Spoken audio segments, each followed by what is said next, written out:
Selamat berjumpa kembali saudara-saudari yang mengasihi Tuhan, dikasihi Tuhan Yesus Kristus. Puji kepada Tuhan untuk hari yang Tuhan berikan. Saya akan melanjutkan pembacaan Alkitab dari Galatia pasal yang kedua, ayat 1 sampai dengan yang ke-10.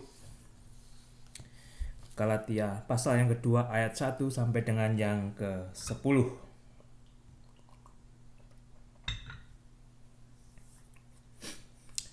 Saya akan berdoa terlebih dahulu. Bapa di surga, hamba mengucap syukur untuk hari ini.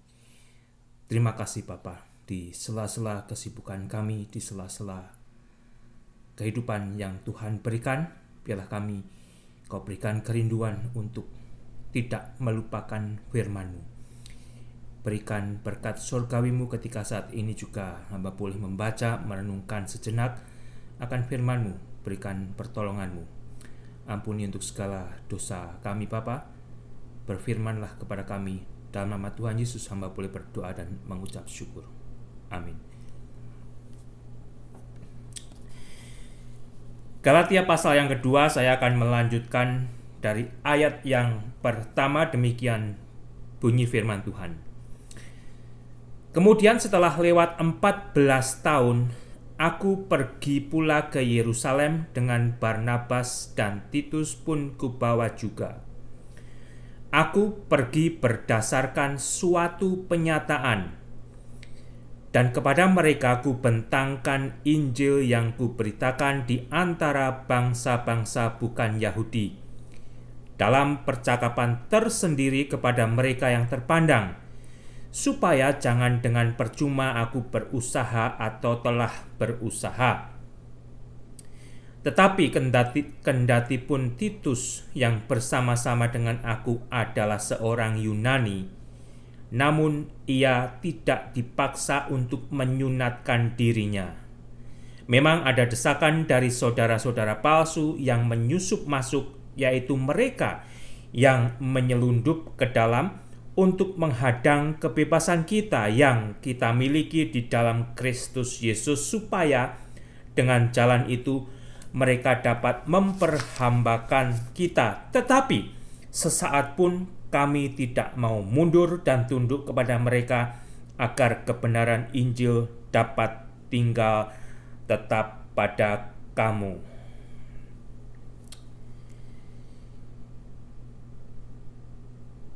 Tiga tahun Paulus mengasingkan diri setelah dia bertobat, ditemui oleh Tuhan Yesus, dan kemudian 14 tahun kemudian baru Paulus pergi kembali ke Yerusalem. Dan saat itu Paulus membawa Barnabas dan Titus. Paulus pergi ke Yerusalem bukan keinginannya sendiri, tetapi Paulus mendapatkan penyataan, mendapatkan revelation untuk pergi ke Yerusalem. Di Yerusalem, Paulus membentangkan Injil yang dia beritakan di antara bangsa-bangsa bukan Yahudi. Dia menjelaskan tentang Injil yang Paulus beritakan di antara bangsa-bangsa bukan Yahudi, dalam percakapan tersendiri kepada mereka yang terpandang, supaya jangan dengan percuma aku berusaha atau telah berusaha. Jadi kalau misalkan ada sesuatu yang perlu ditegur di dalam percakapan tersendiri, mereka tidak perlu dipermalukan. Tetapi saat itu Titus yang dibawa oleh Paulus, yang mana adalah seorang Yunani, dia juga ketika dibawa ke Yerusalem tidak dipaksa untuk menyunatkan dirinya. Meskipun ada desakan dari saudara-saudara yang oleh Paulus dikatakan sebagai saudara palsu yang menyusup masuk, ya. Mereka menyusup masuk, memberikan perintah agar Titus juga disunatkan. Kalau bicara sunat, Paulus adalah ahlinya. Karena Paulus yang dulunya Saulus, dia adalah seorang yang berpendidikan tinggi di dalam agama Yahudi. Dia menjadi bagian daripada elitnya agama Yahudi.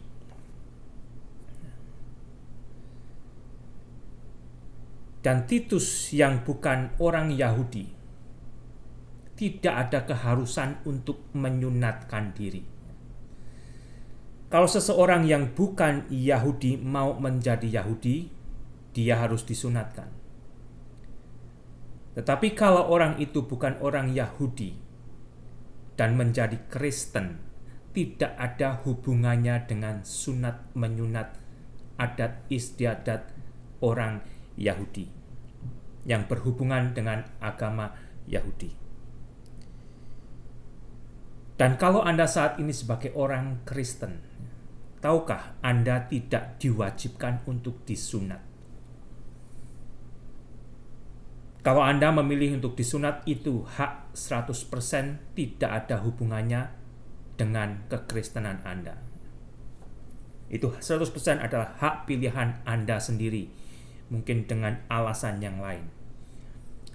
Tetapi sebagai orang Kristen, terlebih Anda bukan orang Yahudi, saya bukan orang Yahudi, kita tidak diwajibkan untuk disunat.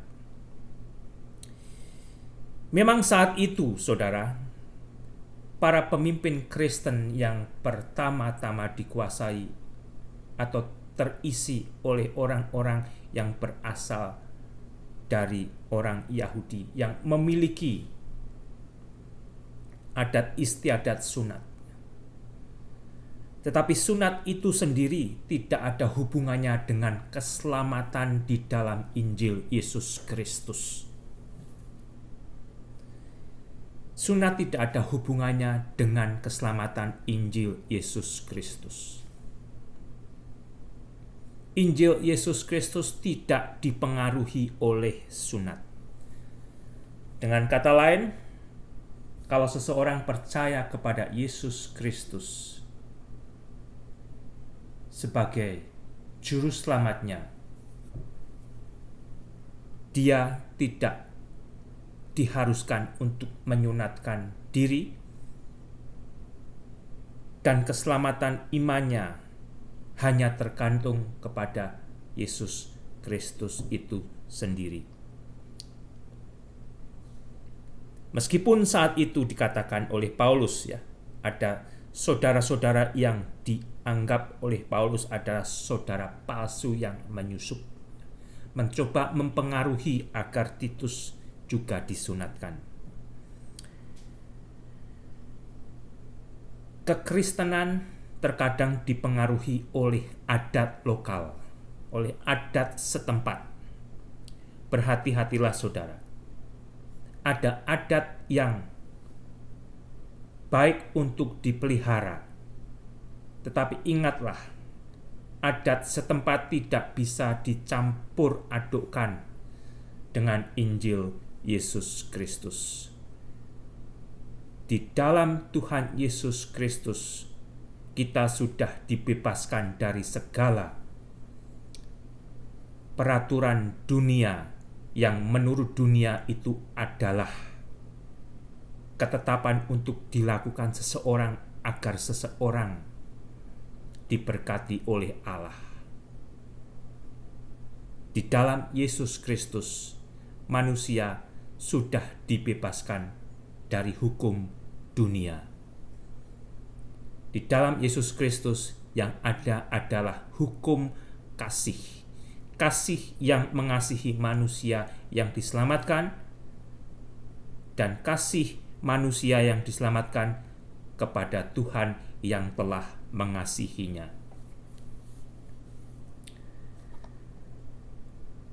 Sehingga kembali saudara, agar adat istiadat kita yang berbeda tidak menjadi satu penghalang bagi Injil Kristus untuk diberitakan dan manusia yang percaya diselamatkan.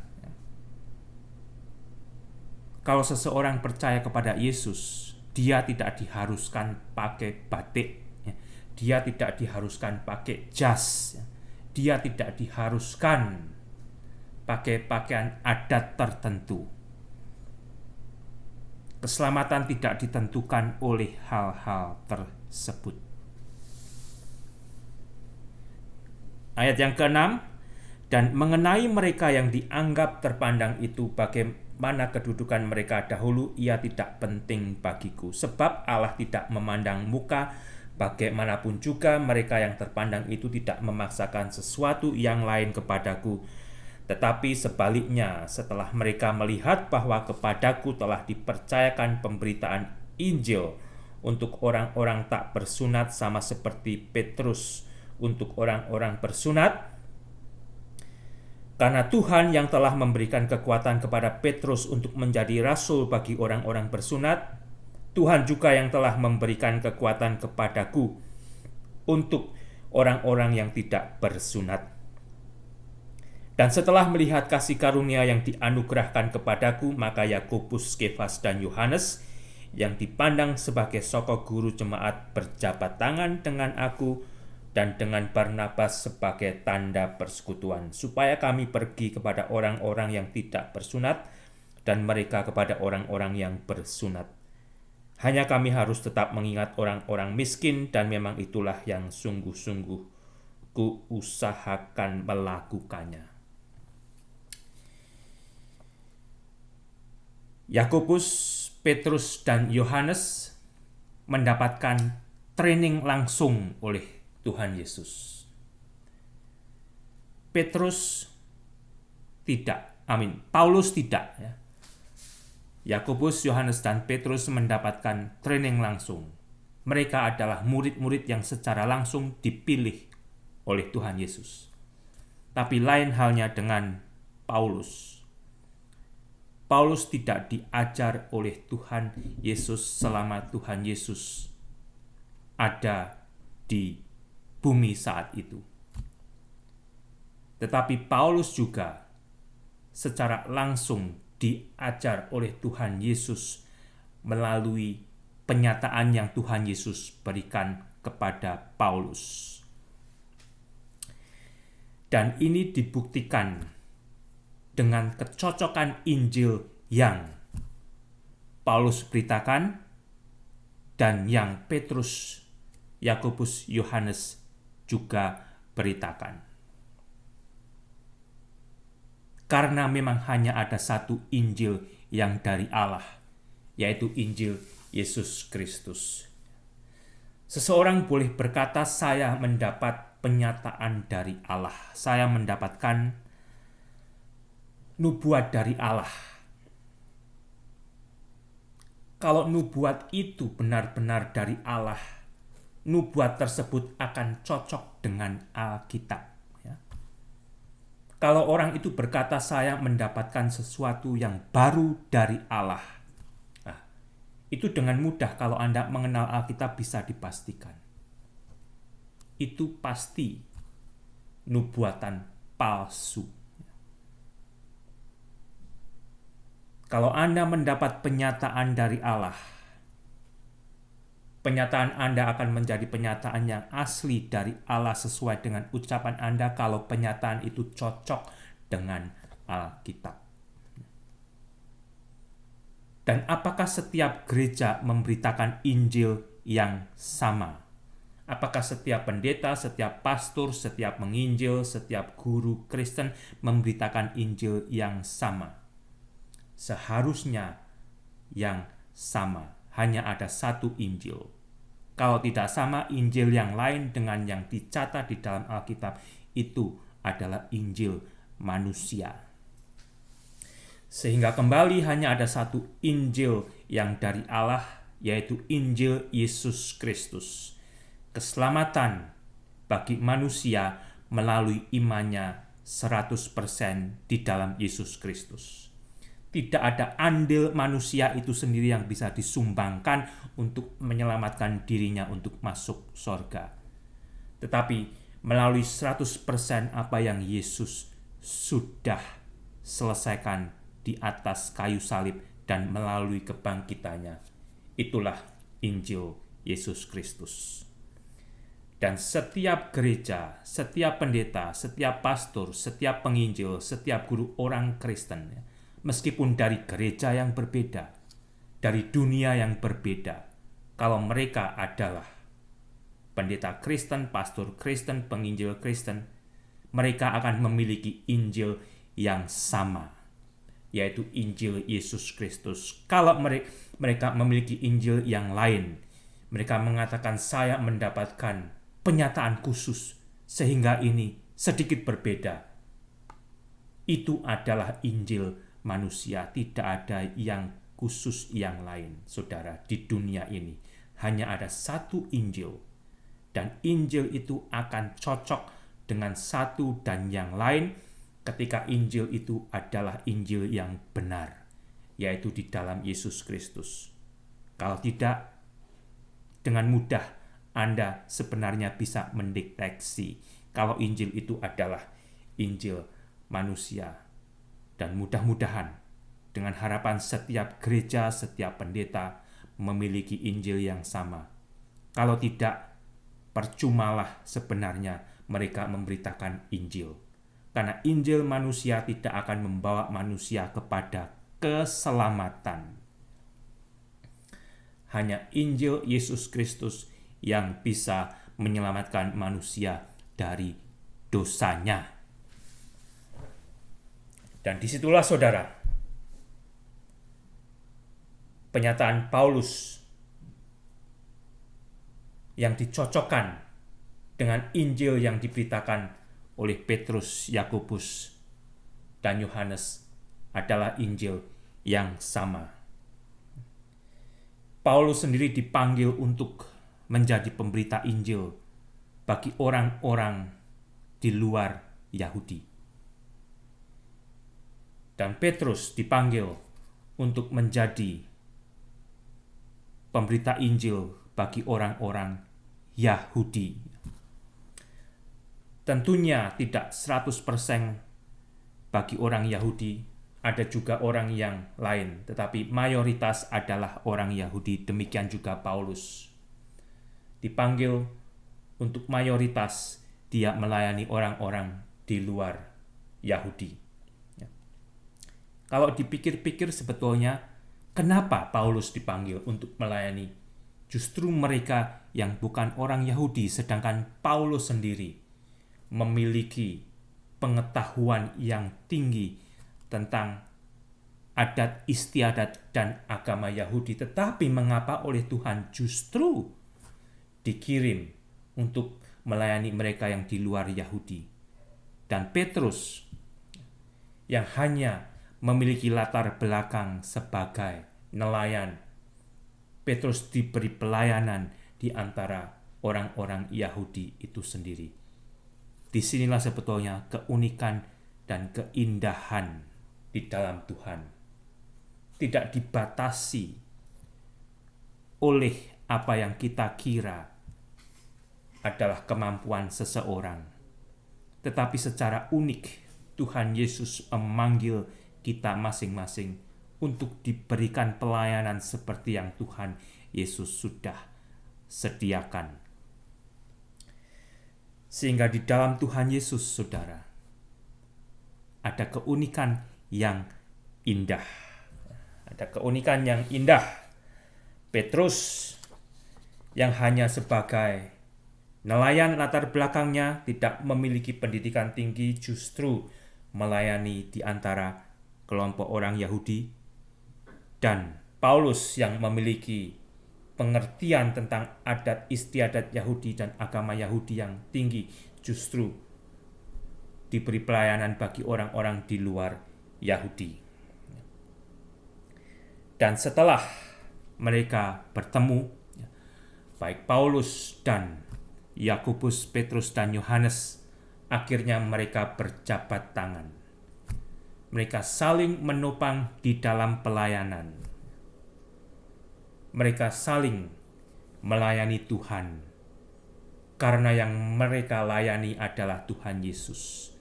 Injil yang mereka beritakan adalah Injil yang sama, yaitu Yesus Kristus.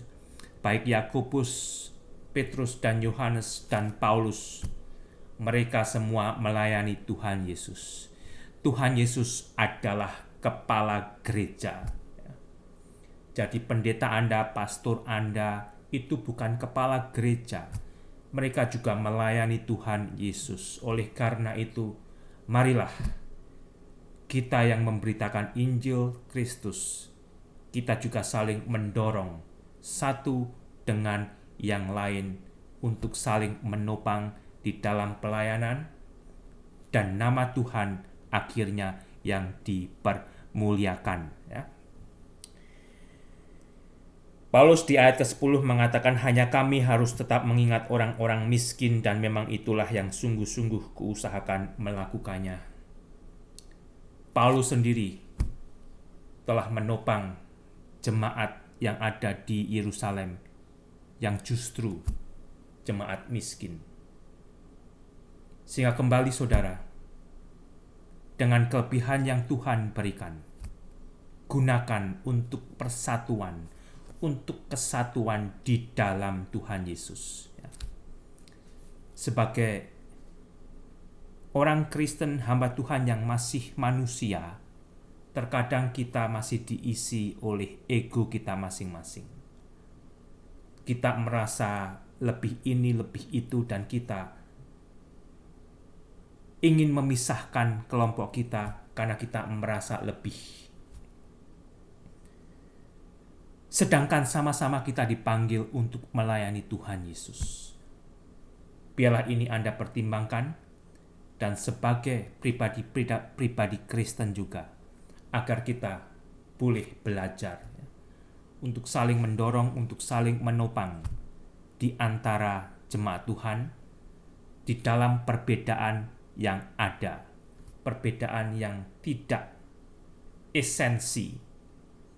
Satu yang esensi di antaranya yang tidak bisa berbeda, yaitu keselamatan di dalam Tuhan Yesus dan tentang kealahan Tuhan Yesus Kristus. Tuhan Yesus memberkati.